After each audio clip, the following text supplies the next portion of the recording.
Peggy 16.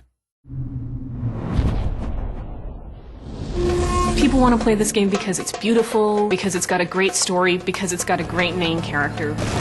This particular moment in his story is interesting because he's still a character that is growing. He's getting control over his destiny, becoming a ruler himself.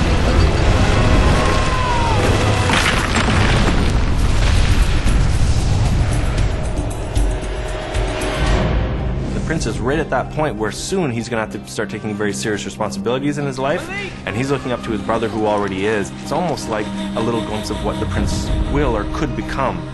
The prince has been sent by his father in order to learn a little something from his brother about leading an army and battle. The prince was supposed to come here in order to learn from his brother.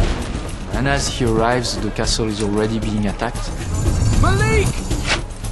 Is this how you welcome family?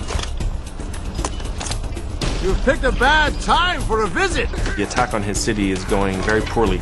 He decides to unleash Solomon's army, reputed to be undefeatable. This army isn't meant for man to use. You know nothing about the choices a leader must make. The prince has been through the experiences of Sands of Time. He was the one to open the hourglass. You don't even know what you're releasing. Not going to mess with anything else that's magical. Malik says, no, I'm going to do it anyway. His brother unleashes a sand army that he believes he could control, which he can.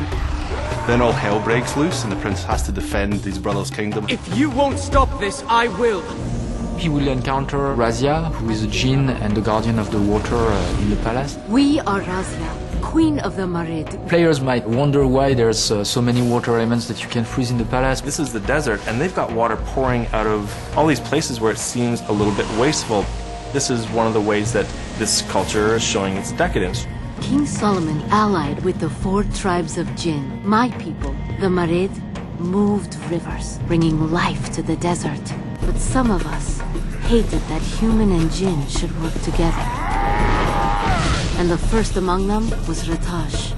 Razia knows all about the sand army and she helped to originally lock them away. She's obviously super upset when they get unleashed.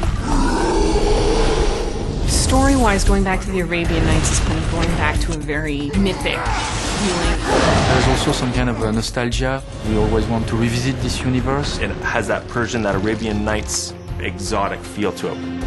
There's always something mysterious going on, maybe slightly magical. Ratash and his army must be stopped. Prince of Persia isn't historical so much as storybook. That magical mix of danger and adventure.